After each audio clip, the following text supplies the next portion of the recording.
Celina Paiva estava sentada no banco da praça quando percebeu alguém parar bem à sua frente. Dona Celina, é melhor a gente ir embora, disse Anselmo, num tom impaciente. Essa praça agora vive cheia de pedinte. Ela não respondeu de imediato. Antes que pudesse se levantar, uma voz infantil falou, firme demais para uma criança. Senhora, eu preciso falar com a senhora. Anselmo bufou. Não incomoda a dona, menina. Celina levantou a mão. Espere. Ela não sabia por quê. Talvez fosse o cansaço. Talvez a tristeza que vinha carregando havia meses. Ou talvez fosse algo naquela voz. Algo que atravessou defesas antigas sem pedir licença. A menina respirou fundo. A senhora não é cega. Celina sentiu um arrepio subir pela espinha. Seu filho está fazendo algo estranho. O silêncio que se seguiu foi pesado. O tipo de silêncio que não se explica, apenas se sente. Anselmo deu um passo à frente, pronto para encerrar aquilo, mas Celina permaneceu sentada. O coração batia mais rápido do que deveria. Estranho como? Perguntou, sem perceber que já havia passado do ponto de retorno. A menina hesitou por um segundo, como se estivesse decidindo se deveria ir até o fim. Ele coloca coisa na sua comida, disse. Por isso sempre tem aquele gosto amargo. Celina perdeu o ar por um instante. O gosto amargo. Aquele detalhe pequeno, cotidiano, que ela nunca comentara com ninguém. Aquilo que sempre atribuíra aos remédios, à idade, ao próprio corpo falhando. Isso é um absurdo, respondeu quase automaticamente. Você não sabe do que está falando. A menina não discutiu. Não pediu dinheiro, não implorou, apenas sustentou o olhar por alguns segundos e disse, eu vejo, todo dia, e então se afastou, desaparecendo entre as pessoas da praça. Anselmo ajudou Celina a se levantar. Não dê atenção para isso, dona Celina, falou. Criança fala qualquer coisa. Celina assentiu, mas não respondeu. Enquanto caminhava em direção ao carro, uma pergunta martelava sua mente, insistente, impossível de ignorar. Como aquela menina sabia do gosto amargo? Celina Paiva tinha 70 anos e um nome que atravessava gerações em Curitiba. Durante décadas, esteve à frente da Casa Paiva, uma empresa tradicional de cuidados pessoais e higiene, conhecida nacionalmente pela qualidade, pela ética e pelo respeito às pessoas. Não era apenas um negócio. Era um legado construído com paciência, visão e responsabilidade. Funcionários antigos ainda se referiam a ela como a dona da palavra final. Não por autoritarismo, mas por confiança. Celina sabia ouvir, decidir e sustentar consequências. Mesmo agora, com a idade avançando, continuava sendo a liderança mais respeitada dentro da empresa. Ou pelo menos continuava sendo. Até o corpo começar a falhar. Nos últimos meses, a visão vinha piorando rápido demais. Primeiro, dificuldade para ler. Depois, para reconhecer rostos. Agora mal conseguia assinar o próprio nome sem ajuda. Médicos falavam em desgaste natural, em exames inconclusivos, em tempo. Nada explicava a velocidade da perda. Celina fingia tranquilidade, mas, por dentro, sentia medo. O único filho, Eduardo Paiva, assumira naturalmente o papel de cuidador. Organizou horários, comprou remédios, afastou preocupações. Para ele, tudo se resolvia com dinheiro. Sempre fora assim. Resolver, pagar, controlar. Aos 38 anos, Eduardo ainda carregava a impaciência de quem nunca aceitara esperar. Sempre se sentira à sombra dos pais, especialmente do pai, que jamais confiara a ele o comando da empresa. Celina sabia disso. No fundo, sempre soube. Por isso, o corrigia. Por isso, o defendia. Por isso, acreditava que, com tempo e amor, ele amadureceria. Talvez amor demais. Depois da morte do marido, Celina passara anos em luto. Quando finalmente se permitiu amar de novo, encontrou em Antônio Lemos alguém calmo, maduro, atento. Antônio foi o primeiro a enxergar aquilo que ela preferia minimizar. Tentou alertá-la com cuidado. Disse que Eduardo não era apenas desajuizado. Disse que ele ainda se comportava como um menino quando precisava virar homem. Celina apaziguou, como sempre fizera. Aos poucos, Antônio foi sendo afastado. Mensagens não respondidas, encontros cancelados. Celina cada vez mais dependente, cada vez mais isolada. A praça tornou-se o último espaço onde ainda se sentia livre, onde ainda podia ouvir o mundo, onde ainda podia fingir que nada havia mudado. Até aquela manhã, até aquela frase: "A senhora não é cega". Enquanto o carro se afastava da praça, Celina encostou a cabeça no banco e fechou os olhos. Pela primeira vez em meses, não tentou explicar o inexplicável. Não tentou justificar o desconforto. Não tentou proteger ninguém. Apenas deixou a dúvida existir. E, sem saber, deu o primeiro passo para enxergar o que sempre esteve diante dela. Eduardo Paiva aprendeu cedo que respeito não vinha do esforço, mas do sobrenome. Cresceu cercado por pessoas que baixavam a cabeça quando ele entrava numa sala. Funcionários que sorriam mesmo quando ele era grosseiro. Parceiros que aceitavam exigências absurdas só para manter o vínculo com a casa Paiva. Para Eduardo, aquilo parecia natural. Era assim que o mundo funcionava. Mas dentro de casa, a lógica era outra. O pai sempre foi direto demais para o gosto de Eduardo. Não levantava a voz, não humilhava, mas também não aliviava. Observava, analisava. E quando Eduardo errava, o que acontecia com frequência, o pai não passava a mão na cabeça. Chamava para conversar, explicava, e no fim dizia a mesma coisa de formas diferentes.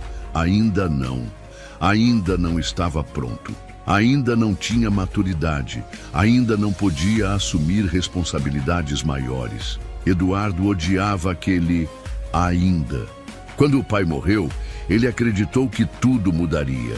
A ausência da figura rígida parecia abrir espaço para finalmente ocupar o lugar que sempre achou que lhe pertencia.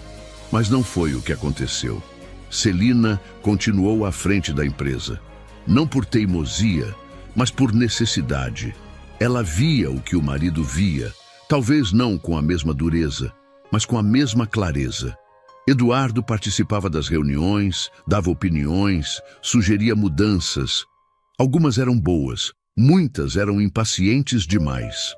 Ele queria crescimento rápido, expansão agressiva, decisões tomadas no impulso. Celina ouvia, ponderava e muitas vezes dizia não. E sempre explicava. Isso não é só sobre dinheiro, Eduardo, dizia. É sobre pessoas. Ele assentia, mas não aceitava. Para Eduardo, dinheiro resolvia tudo. Pessoas eram obstáculos, funcionários, peças substituíveis, clientes, números. O que importava era crescer, aparecer, assumir o controle.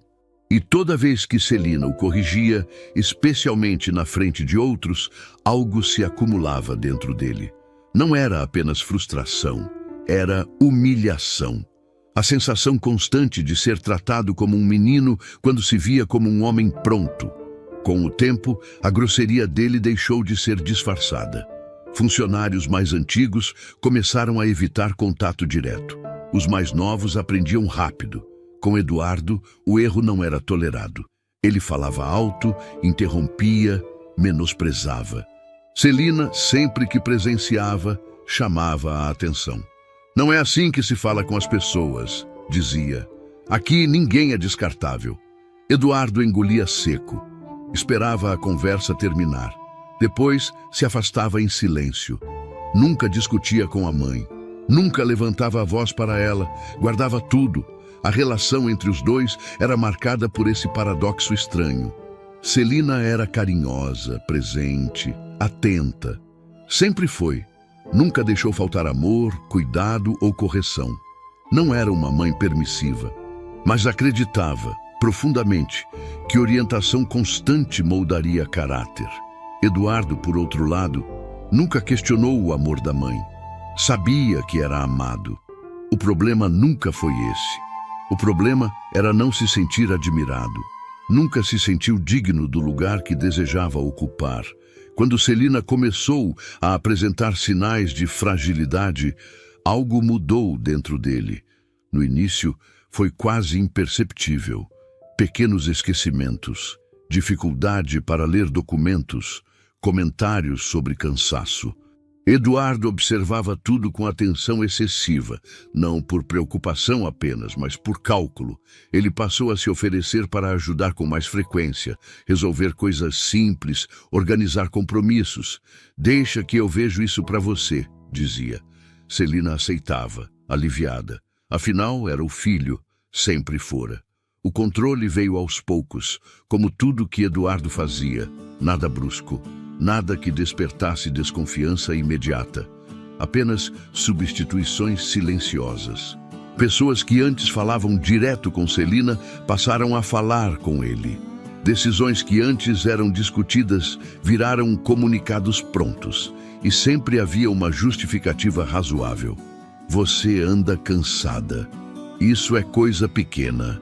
Confia em mim." Quando Antônio Lemos entrou na vida de Celina, Eduardo sentiu algo diferente do que sentira antes. Não era ciúme comum, era ameaça. Antônio não era deslumbrado, não pedia favores, não se impressionava com o sobrenome. Observava em silêncio. E pior, enxergava. Eduardo percebeu logo. Antônio fazia perguntas demais, notava atitudes, falava com respeito, mas com firmeza, não aceitava grosserias. E, principalmente, não tinha medo de Eduardo. Celina, como sempre, tentou equilibrar. Defendeu o filho quando necessário. Pediu paciência a Antônio. Disse que Eduardo ainda estava aprendendo, que havia sofrido muito com a morte do pai. Antônio ouviu, mas não concordou.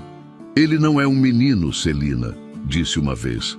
E esse é justamente o problema. A frase ficou ecoando na cabeça de Eduardo por semanas. A partir dali, ele passou a agir. Cancelava encontros, criava situações, plantava dúvidas, falava de interesse, de oportunismo, sempre com cuidado, sempre como quem protege. "Mãe, eu só fico preocupado com você." Celina acreditava, sempre acreditou. Enquanto isso, a dependência aumentava, a visão piorava, a assinatura falhava. Eduardo resolvia. Pagava, comprava, controlava. Para ele, tudo era simples. Dinheiro resolvia, dinheiro calava, dinheiro abria portas. E no fundo, Eduardo acreditava estar apenas acelerando um processo inevitável. A mãe estava envelhecendo. A empresa precisava de alguém mais agressivo, mais moderno, mais disposto a fazer o que fosse necessário. Ele nunca pensou em si mesmo como cruel. Pensava como alguém finalmente assumindo o que sempre lhe foi negado. Depois da morte do marido, Celina Paiva passou anos vivendo em silêncio. Não um silêncio de solidão absoluta, mas aquele silêncio pesado de quem cumpre compromissos, mantém rotinas e sustenta estruturas enquanto, por dentro, carrega um luto que nunca foi devidamente encerrado. A Casa Paiva continuou funcionando. As decisões continuaram sendo tomadas. As pessoas continuaram dependendo dela, mas algo havia se apagado. Durante muito tempo, Celina acreditou que aquilo era definitivo, que o amor fazia parte de uma fase da vida que já tinha ficado para trás. Não se permitia pensar em recomeços, não por fidelidade ao passado, mas por cansaço emocional. Amar exigia energia. E ela já se sentia exigida demais. Foi em um evento simples, ligado a uma ação social da própria empresa, que conheceu Antônio Lemos. Nada de grandes apresentações ou encontros ensaiados. Antônio era discreto, educado, um homem que não fazia questão de ocupar espaço. Conversaram pouco naquele dia, sobre coisas simples, sobre Curitiba, sobre rotina, sobre silêncio. E pela primeira vez em muito tempo, Celina sentiu vontade de continuar conversando. O relacionamento nasceu devagar, sem promessas, sem pressa. Antônio entendia o tempo dela, respeitava a memória do marido falecido. Nunca tentou competir com o passado, apenas se colocou presente, com constância, com atenção, com maturidade. Para Celina, Aquilo era novo e reconfortante. Não precisava provar nada. Não precisava comandar. Não precisava corrigir. Com Antônio, ela podia apenas ser. Eduardo percebeu a mudança antes mesmo de ser apresentado formalmente. A mãe passou a sorrir mais, a se arrumar com mais cuidado, a ter compromissos fora da empresa que não envolviam reuniões ou eventos institucionais. Aquilo o incomodou imediatamente. No início, fingiu indiferença. Fez comentários neutros, perguntou pouco, observou muito. Quando finalmente conheceu Antônio, a impressão foi instantânea e negativa. Não porque Antônio fosse desrespeitoso ou invasivo. Pelo contrário, justamente porque não era. Antônio falava olhando nos olhos, não se intimidava com o sobrenome Paiva, não fazia questão de agradar, tratava Eduardo com educação, mas sem submissão. E isso, para Eduardo, soava como desafio. Com o tempo, Antônio começou a notar coisas que Celina evitava enxergar. A forma como Eduardo falava com funcionários, a impaciência, o tom de superioridade, o hábito de resolver tudo com dinheiro, como se isso fosse sinal de competência. Ele não comentou de imediato. Observou, esperou o momento certo. Não queria criar conflitos desnecessários, mas à medida que a visão de Celina piorava e a dependência em relação ao filho aumentava, o desconforto se tornou impossível de ignorar. "Você percebe que ele te controla mais do que ajuda?" perguntou Antônio certa vez com cuidado. Celina suspirou. Já esperava algo assim. "Ele só está preocupado", respondeu. "Sempre foi assim." Antônio assentiu, mas não concordou. "Preocupação não isola", disse, "nem diminui." Ela não respondeu. Preferiu mudar de assunto. Era seu mecanismo natural, apaziguar, minimizar, defender. Com o passar dos meses, as conversas ficaram mais difíceis. Antônio tentava alertar de forma sutil. Nunca acusou Eduardo diretamente, nunca disse que ele era mau, mas apontava padrões. Falava de maturidade, falava de limites, falava de responsabilidade. "Ele ainda se comporta como um menino", disse uma vez, num tom calmo. "E isso seria normal se ele tivesse 20 anos. Não é o caso." A frase atingiu Celina em cheio. Não porque fosse nova, mas porque confirmava algo que ela mesma pensava, embora jamais admitisse em voz alta. Ela respondeu como sempre respondeu. Ele sofreu muito com a morte do pai. Nunca teve espaço para errar. Precisa de paciência. Antônio escutava, respeitava, mas percebia que estava falando com alguém que, no fundo, já havia escolhido não aprofundar aquela conversa. Eduardo, por sua vez, observava tudo, cada encontro, cada mensagem, cada mudança de rotina. Via Antônio como uma ameaça real, não apenas ao controle que vinha construindo, mas à imagem que a mãe tinha dele.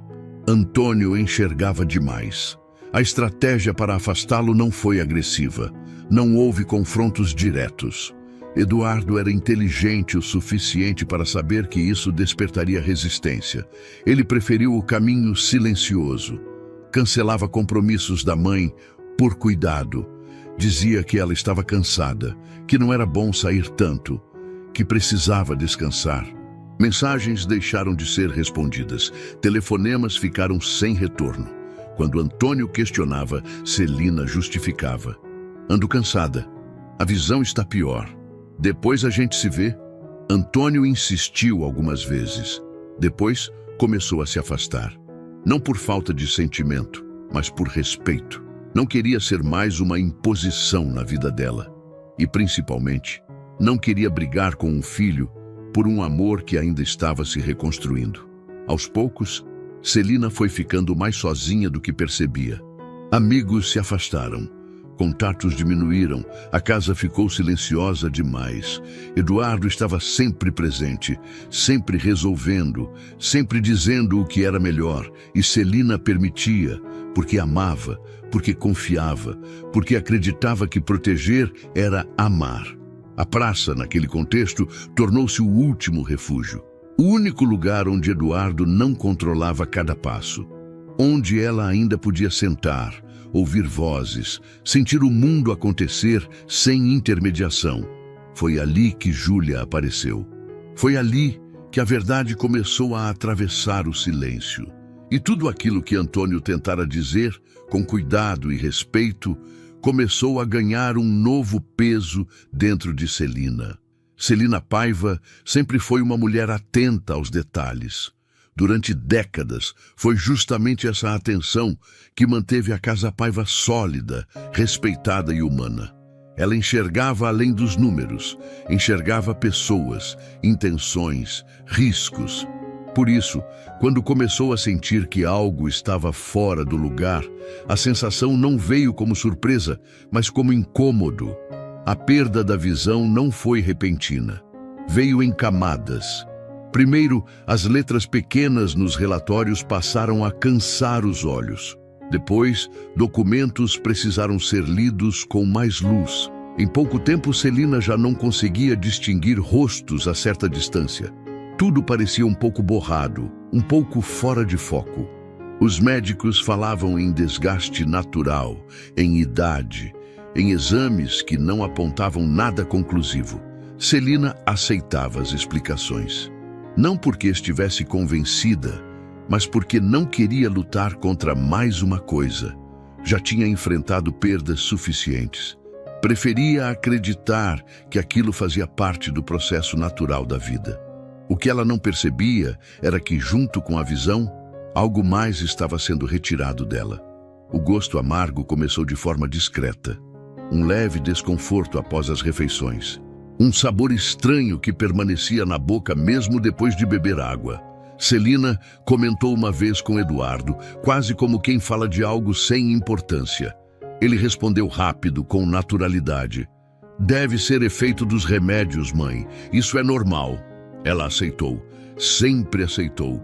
Eduardo parecia saber de tudo. Comprava os medicamentos, organizava horários, controlava receitas. Tudo chegava pronto, embalado, separado. Para ele, era mais prático assim. Para ela, era conforto. Aos poucos, Celina passou a ter dificuldade para assinar documentos. A mão tremia, a visão falhava. A assinatura, antes firme, começou a sair torta, insegura. Eduardo percebeu antes mesmo que ela comentasse. Não se preocupa com isso, disse. Eu resolvo. E resolveu. Passou a levar os papéis para casa, preparava tudo. Colocava onde ela precisava apenas assinar. Quando ela hesitava, ele insistia. Confia em mim. Celina confiava. Com o tempo, os encontros com amigos se tornaram Sempre raros. havia uma justificativa. Cansaço, frio, compromissos médicos. Eduardo filtrava ligações, respondia mensagens, decidia o que era importante ou não. Dizia estar protegendo e, de certa forma, acreditava nisso. O isolamento não foi imposto, foi construído, tijolo por tijolo. Sempre com cuidado, sempre com palavras suaves. A casa, antes cheia de movimento, ficou silenciosa demais. Funcionários antigos passaram a falar menos com Celina, não por desrespeito, mas por orientação. Eduardo centralizava tudo. Reuniões eram feitas sem ela, decisões tomadas para poupá-la. Celina sentia a mudança, mas não conseguia nomeá-la. Havia algo errado, mas faltava clareza, faltava coragem, faltava vontade de enxergar o que aquilo significava. A praça permaneceu como exceção. Todos os dias, Anselmo a levava pela manhã. Era o único compromisso que Celina mantinha com firmeza. Sentar, ouvir o mundo, sentir o frio de Curitiba, lembrar que ainda fazia parte da cidade. Foi ali que a fala da menina encontrou terreno fértil. Depois daquele encontro, Celina não passou a desconfiar imediatamente de Eduardo. Isso seria simples demais. O que mudou foi outra coisa. Ela deixou de acreditar totalmente nas próprias explicações. Pela primeira vez, considerou a possibilidade de que nem tudo fosse consequência da idade. Começou a prestar atenção. Notou que o gosto amargo surgia sempre depois das refeições feitas em casa. Percebeu que, quando comia fora, mesmo pouco, sentia-se melhor. Observou que a piora da visão coincidira com o período em que Eduardo assumira completamente seus cuidados. Nada disso era prova, mas era padrão. Celina não confrontou o filho, não perguntou, não acusou, apenas observou. Fingiu fragilidade maior. Aceitou ajuda sem questionar, permitiu que ele acreditasse que tinha controle absoluto. Enquanto isso, começou a guardar pequenos detalhes na memória. Horários, comportamentos, palavras, gastos, tudo aquilo que antes ignorava por amor. A cegueira, ela percebeu, não estava apenas nos olhos, estava na postura, na escolha constante de proteger em vez de enfrentar, de explicar em vez de questionar, de amar sem impor limites. E agora, pela primeira vez, Celina Paiva começava a fazer algo diferente. Ela começava a enxergar. Na manhã seguinte, Celina Paiva pediu para ir à praça mais cedo do que o habitual. Não explicou o motivo. Anselmo estranhou, mas não questionou. Conhecia aquele tom. Quando Dona Celina falava pouco, era porque algo estava sendo decidido por dentro. O ar de Curitiba estava mais frio naquele dia. O céu cinza parecia pesar sobre os prédios antigos ao redor da praça. Celina caminhava devagar, apoiada no braço do motorista, sentindo o chão com cuidado. Cada passo exigia atenção. Cada som parecia mais alto do que deveria. Sentou-se no mesmo banco do dia anterior. Ali, o tempo parecia passar diferente. Pessoas iam e vinham. Crianças corriam. Um vendedor ambulante empurrava seu carrinho. O mundo seguia, indiferente às batalhas silenciosas que se travavam dentro daquela mulher de 70 anos. Celina mantinha a cabeça erguida, mas por dentro estava em alerta. Não conseguia parar de pensar na frase da menina, não pelo conteúdo em si, mas pelo detalhe impossível de ignorar. O gosto amargo. Ela nunca falara sobre aquilo, nunca reclamara, nunca comentara com amigos, médicos ou funcionários. Era algo íntimo, quase vergonhoso. Um incômodo que aceitara como parte do envelhecimento. E ainda assim, aquela menina sabia. Dona Celina, disse Anselmo, depois de alguns minutos. A senhora quer água? Ela negou com a cabeça. Prefiro esperar um pouco. O tempo passou. Celina começou a achar que talvez tudo não passasse de coincidência. Crianças observam muito, pensou. Talvez a menina tivesse ouvido algo. Talvez fosse apenas imaginação. Foi então que percebeu uma figura parada a alguns metros de distância. Anselmo, murmurou. Aquela é a menina de ontem? O motorista apertou os olhos. Parece que sim. Não diga nada. A menina não se aproximou de imediato. Ficou ali, parada, como se estivesse decidindo se deveria ou não atravessar aquele espaço invisível entre elas. Celina sentiu o coração acelerar, não de medo, de expectativa. Depois de alguns segundos, Júlia se aproximou. Senhora, disse em voz baixa, eu sabia que a senhora ia voltar. Celina respirou fundo. Como é seu nome? Anselmo Júlia deu um passo à frente. Dona Celina, isso não é uma boa ideia. Tudo bem, Anselmo, interrompeu. Pode ficar ali. Ele recuou, contrariado. Celina fez um gesto para que Júlia se sentasse no banco ao seu lado. A menina hesitou, mas obedeceu. Por que você disse aquilo ontem? Perguntou Celina, sem rodeios. Júlia demorou alguns segundos para responder. Porque ninguém fala, disse. Mas eu vejo. Vê o quê? Vejo ele. Celina sentiu o corpo enrijecer. Meu filho? Júlia assentiu. Ele vem aqui às vezes. Fica no telefone, fala alto, fica bravo com as pessoas. Uma vez gritou com um moço que trabalha para a senhora. Celina fechou os olhos por um instante. Aquela imagem não lhe era estranha. E o que mais você vê? Perguntou. Júlia respirou fundo. Vejo quando ele compra coisa que não é comida. Ele guarda separado. E depois, quando a senhora come... A menina fez um gesto com a mão na boca. Sempre fica com aquele gosto. O gosto amargo. Celina sentiu um aperto no peito. Como você sabe disso? Perguntou, agora com a voz mais baixa. Porque a senhora sempre passa a mão na boca depois, respondeu Júlia, e faz essa cara. A menina imitou o gesto com uma precisão desconcertante. Celina levou a mão ao próprio rosto sem perceber. Era verdade, um hábito automático. Por que você está me contando isso? Perguntou por fim. Júlia baixou os olhos. Porque a senhora não é ruim. Celina sentiu algo se quebrar dentro dela. Eu não quero dinheiro, completou a menina, nem comida. Eu só não acho certo fazer isso com alguém, ainda mais com a própria mãe.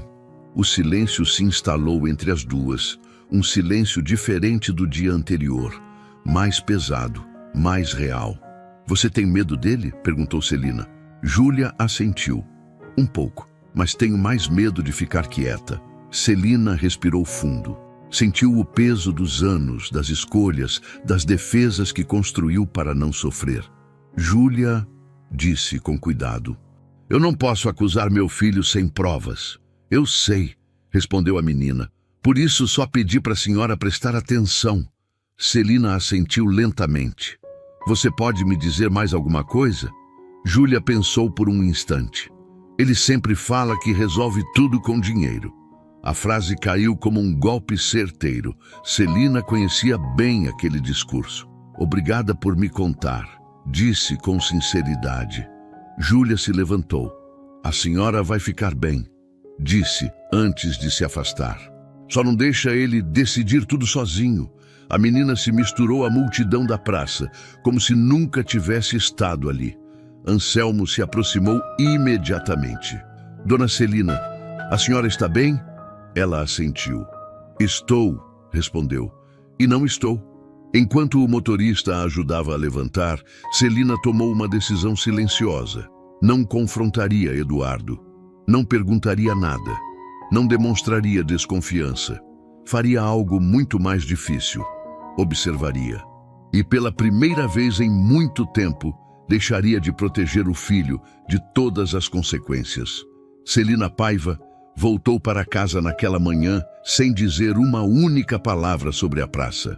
Não comentou sobre a menina. Não mencionou a conversa. Não fez perguntas a Eduardo. Pelo contrário, comportou-se exatamente como ele esperava. Cansada, dependente, grata por toda a atenção que recebia. A praça fez bem para a senhora? Perguntou Eduardo, enquanto ajudava a mãe a tirar o casaco. Fez, respondeu Celina. Mas estou me sentindo mais cansada esses dias. Eduardo assentiu, satisfeito. O cansaço dela confirmava, aos olhos dele, que tudo seguia dentro do previsto. Para ele, aquilo era sinal de progresso. Para ela, era apenas uma máscara necessária. A partir daquele dia, Celina começou a observar em silêncio. Não apenas o filho, mas a própria rotina. Prestava atenção nos horários das refeições, no sabor da comida, na reação do corpo depois de comer.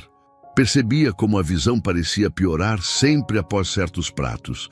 Nada era escancarado, tudo era sutil, quase invisível, mas constante demais para ser ignorado. Ela passou a fingir mais fragilidade do que realmente sentia. Deixava que Eduardo escolhesse suas roupas. Aceitava que ele organizasse compromissos. Permitia que decidisse quem entrava e quem saía de casa. Quanto mais dependente parecia, mais confiante ele ficava. Eduardo continuava resolvendo tudo como sempre fez. Comprava, pagava, organizava. Para ele, aquilo era eficiência. Para Celina, começava a formar um padrão inquietante, um padrão baseado em controle disfarçado de cuidado. Com o tempo, pequenos descuidos começaram a surgir. Celina percebeu embalagens diferentes no lixo. Notou gastos que não lembrava de ter autorizado. Reparou que documentos importantes chegavam cada vez mais prontos, sem espaço para leitura ou questionamento. Tudo vinha acompanhado da mesma frase, dita sempre com o mesmo tom seguro. Confia em mim. Ela confiava em silêncio. Mas agora guardava tudo na memória. Em uma tarde em que Eduardo passou o dia fora, Celina pediu a Anselmo que a levasse até um médico antigo.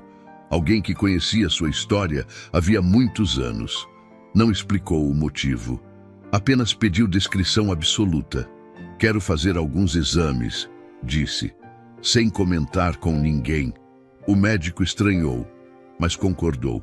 Os exames foram feitos sem alarde. Celina aguardou o resultado sem demonstrar ansiedade, mas com o coração apertado, como se já soubesse o que ouviria. Enquanto isso, passou a guardar pequenos restos de comida. Um gole de suco, um pedaço de pão, nada que chamasse atenção. Apenas o suficiente para confirmar aquilo que o corpo insistia em avisar. O resultado veio alguns dias depois. O médico não entrou em detalhes técnicos. Não falou nomes, não explicou processos. Não foi necessário. Bastou uma frase curta, dita com cuidado. Dona Celina, tem coisa aí que não deveria estar. Ela fechou os olhos por um instante. Não chorou, não se exaltou. Apenas sentiu o peso da confirmação. A dúvida havia acabado. Paralelamente, Celina procurou um antigo advogado da família. Um homem discreto que sempre lidara diretamente com ela, sem intermediários. Pediu que revisasse documentos recentes, transferências financeiras, tentativas de procuração e mudanças contratuais feitas nos últimos meses. O padrão apareceu rápido demais. Eduardo estava se preparando para assumir tudo, não apenas a empresa, mas a vida dela. Naquele momento, Celina não sentiu raiva. Sentiu algo mais profundo e doloroso. Uma mistura de culpa, tristeza e lucidez tardia. Pensou em todas as vezes em que defendeu o filho. Em todas as vezes em que apaziguou conflitos. Em todas as vezes em que escolheu não aprofundar aquilo que já intuía. E contando essa história até aqui, tem uma pergunta que eu realmente queria te fazer. Se fosse com você, o que faria ao descobrir que o seu próprio filho estava te fazendo mal? Deixe a sua opinião nos comentários. Se inscreve no canal, curte e compartilha esse vídeo, porque isso ajuda muito o canal a continuar trazendo histórias que fazem a gente refletir sobre família, confiança e escolhas difíceis. Celina Paiva, naquele ponto, tomou a decisão mais difícil de todas. Ela não confrontaria ainda. Não revelaria o que sabia. Não deixaria Eduardo perceber que havia sido descoberto. Preferiu algo mais arriscado. Deixou que ele acreditasse que estava vencendo. Porque agora, finalmente, ela enxergava. E quando uma mãe enxerga de verdade quem o próprio filho se tornou, não há mais espaço para fingimento. O fim daquele jogo estava próximo. A confirmação do médico e a análise do advogado não deixavam mais espaço para dúvidas. O que Celina Paiva sentia havia meses não era fruto da idade, nem do acaso, nem de um corpo simplesmente falhando. Era provocado, planejado, repetido com cuidado suficiente para não levantar suspeitas imediatas. E ainda assim, o que mais doía não era o diagnóstico, era o autor. Celina passou dias em silêncio absoluto. Não o silêncio de quem nega, mas o de quem reorganiza tudo por dentro. Continuava cumprindo rotinas, tomava café à mesa com Eduardo, ouvia suas explicações, agradecia a ajuda. Fingir normalidade exigia esforço, mas também lhe dava clareza. Ela precisava entender até onde aquilo ia. Com o apoio discreto do advogado, Celina revisou documentos antigos e recentes. Contratos que antes passavam por suas mãos, agora chegavam com assinaturas encaminhadas, procurações prontas, autorizações genéricas. Tudo redigido de forma aparentemente legal, mas estrategicamente favorável a Eduardo. Não era um ato isolado, era um plano em andamento. As transferências financeiras também contavam a mesma história. Valores pequenos, frequentes, difíceis de perceber sem atenção minuciosa. Pagamentos para terceiros, serviços administrativos. Compras feitas fora do circuito normal da empresa. Tudo resolvido com dinheiro. Sempre dinheiro. Celina reconheceu ali o padrão que sempre tentou corrigir no filho. O mundo de Eduardo funcionava assim. Se algo atrapalhava, pagava-se. Se alguém questionava, comprava-se o silêncio. Se havia um obstáculo, resolvia-se com recursos, nunca com diálogo ou responsabilidade. O mais doloroso era perceber que durante todo esse tempo ele não agira com pressa. Agira com paciência, esperara o corpo da mãe enfraquecer, esperara a visão falhar, esperara a dependência aumentar, e ela permitira.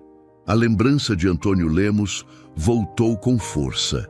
As conversas Os alertas sutis. A frase que ele dissera certa vez, quase em tom de despedida. O problema não é ele errar, é nunca assumir consequência. Celina sentiu um nó na garganta. Pela primeira vez, admitiu que havia escolhido não ouvir. Decidiu então ir até a sede da Casa Paiva. Pediu a Anselmo que a levasse fora do horário comum. Queria andar pelos corredores, ouvir vozes conhecidas, sentir o ambiente que ajudara a construir. Funcionários antigos a cumprimentaram com surpresa e respeito. Alguns pareciam aliviados ao vê-la ali. "Estávamos com saudade da senhora", disse uma mulher do setor administrativo. "Faz tempo que não aparece."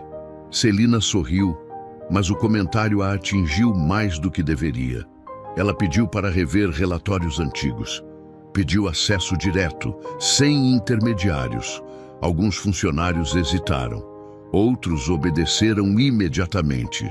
Bastaram poucas horas para confirmar aquilo que já sabia. Eduardo vinha tomando decisões em nome dela sem autorização direta. Não era apenas a empresa que ele queria. Era o controle absoluto. Ao sair da sede, Celina sentiu algo que não sentia havia muito tempo. Raiva. Não explosiva, não descontrolada. Uma raiva fria, lúcida, madura. A raiva de quem entende, tarde demais, o tamanho da traição. Naquela noite, em casa, Eduardo falou sobre planos futuros com entusiasmo. Expansões, mudanças, novos investimentos. Falava como se tudo já estivesse decidido, como se a mãe fosse apenas um detalhe administrativo. Celina ouviu em silêncio. "A senhora não precisa se preocupar com isso agora", disse ele ao final. "Eu cuido de tudo", ela assentiu. "Eu sei", respondeu. Mas, por dentro, algo havia mudado definitivamente. Celina Paiva não se via mais como vítima. Via-se como responsável por interromper aquilo. Não apenas pelo que Eduardo estava fazendo com ela, mas pelo que se tornaria se ninguém o enfrentasse. Ela entendeu, com clareza dolorosa, que amar não significava proteger a qualquer custo. Às vezes, amar significava impor limites, mesmo tarde, mesmo quando doía. A verdade agora estava inteira diante dela, e não havia mais como desver. Celina Paiva escolheu a manhã seguinte para o confronto. Não porque fosse mais fácil, mas porque era o momento em que Eduardo costumava estar mais confiante, mais relaxado, menos defensivo. Ela queria que ele falasse, que se revelasse. Sentou-se à mesa da cozinha como fazia todos os dias. Esperou que ele servisse o café. Observou cada gesto, cada cuidado encenado, cada palavra calculada. "Eduardo", disse com a voz firme, "precisamos conversar." Ele levantou os olhos, surpreso por um instante. Não estava acostumado a ouvir aquele tom. "Claro, mãe. O que foi?" Celina respirou fundo.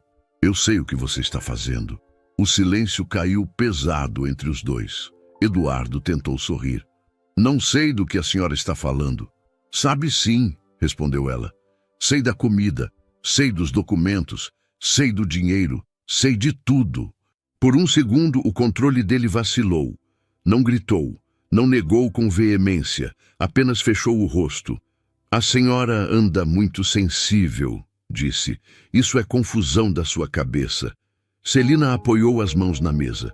"Não ouse me tratar como incapaz", falou agora com firmeza. "A cegueira não começou nos meus olhos, começou na postura emocional. Eu escolhi não ver, mas agora vejo." Eduardo respirou fundo.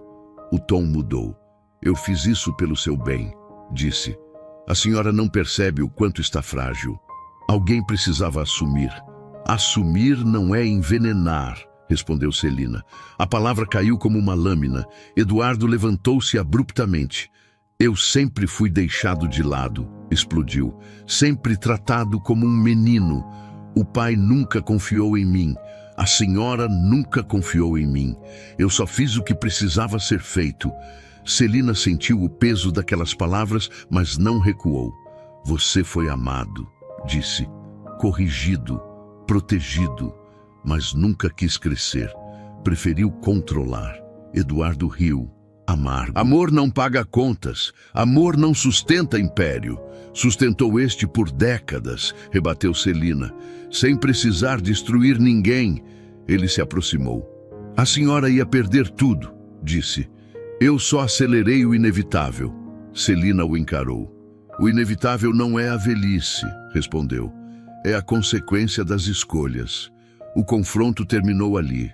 Não houve gritos, não houve violência. Houve algo pior para Eduardo. Limites claros. Naquela mesma semana, Celina tomou providências. Revogou procurações. Reassumiu o controle legal da Casa Paiva. Registrou provas. Comunicou o Conselho Administrativo. Eduardo foi afastado formalmente de qualquer decisão. Quando recebeu a notificação, Eduardo percebeu que havia perdido. Tentou ligar. Tentou argumentar. Tentou culpar. Celina não atendeu. Ela chorou naquela noite. Não pela empresa, mas pelo filho que não se tornara o homem que ela esperava. Pelo amor que não foi suficiente. Pela lucidez que chegou tarde. Mas pela primeira vez em muito tempo, dormiu em paz. O afastamento de Eduardo Paiva não foi um escândalo público. Celina fez questão de que não fosse. Não queria transformar a própria dor em espetáculo, nem reduzir anos de história a uma manchete. As decisões foram firmes, legais e silenciosas, como sempre acreditou que as coisas deveriam ser feitas. A Casa Paiva seguiu funcionando.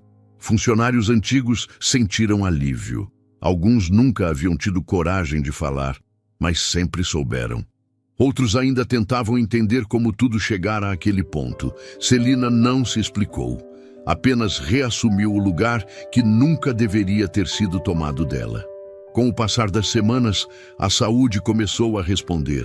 O gosto amargo desapareceu. A visão não voltou completamente, mas estabilizou. Pela primeira vez em meses, Celina conseguiu assinar o próprio nome sem ajuda. Não com a firmeza de antes, mas com consciência. Ela voltou à praça. Não todos os dias como antes, mas com mais presença. Anselmo continuava ao seu lado, atento como sempre. Em uma dessas manhãs, sentiu alguém se aproximar. Senhora? Era Júlia. Celina sorriu antes mesmo de ouvir a voz por completo. Eu estava esperando você, disse. A menina se sentou ao seu lado, sem medo. A senhora ficou bem? Fiquei, respondeu Celina. Porque alguém teve coragem de falar quando era mais fácil se calar. Júlia deu de ombros como se aquilo fosse simples. Eu só fiz o que achei certo. Celina tocou de leve a mão da menina. Isso é mais raro do que você imagina. O reencontro não foi longo. Júlia partiu como sempre partia, misturando-se ao mundo sem fazer barulho. Mas deixou algo para trás. A lembrança de que a verdade, quando dita no momento certo, muda destinos. Celina também retomou contato com Antônio Lemos. Não para retomar o passado, mas para agradecer. Conversaram longamente, sem mágoas, sem promessas, apenas com honestidade. Antônio disse algo que ela nunca esqueceu. Você não falhou como mãe. Você apenas acreditou demais. Celina entendeu. Amar não é cegar. Proteger não é controlar. E enxergar, às vezes, exige mais coragem do que enfrentar qualquer inimigo externo. Eduardo seguiu o próprio caminho. Não houve redenção instantânea, nem pedido de perdão cinematográfico, apenas distância, consequência e a chance, se ele quisesse, de finalmente amadurecer. A história de Celina Paiva não é sobre riqueza, nem sobre traição apenas. É sobre algo muito mais profundo. É sobre as cegueiras que escolhemos manter, a cegueira de não enxergar quem amamos como realmente são. A cegueira de confundir cuidado com controle. A cegueira de acreditar que amor, sozinho, resolve tudo. Porque a pior cegueira não é a dos olhos, é a da alma. E se essa história te tocou de alguma forma, talvez seja porque em algum momento da vida, todos nós já escolhemos não ver algo que estava diante de nós. Se você acredita que histórias como essa ajudam a refletir, a crescer e a enxergar melhor o mundo e as pessoas, se inscreva no canal, curta e compartilhe esse vídeo. Isso faz toda a diferença para que mais histórias profundas, humanas e transformadoras continuem sendo contadas aqui. Às vezes enxergar dói, mas é o único caminho para recomeçar de verdade.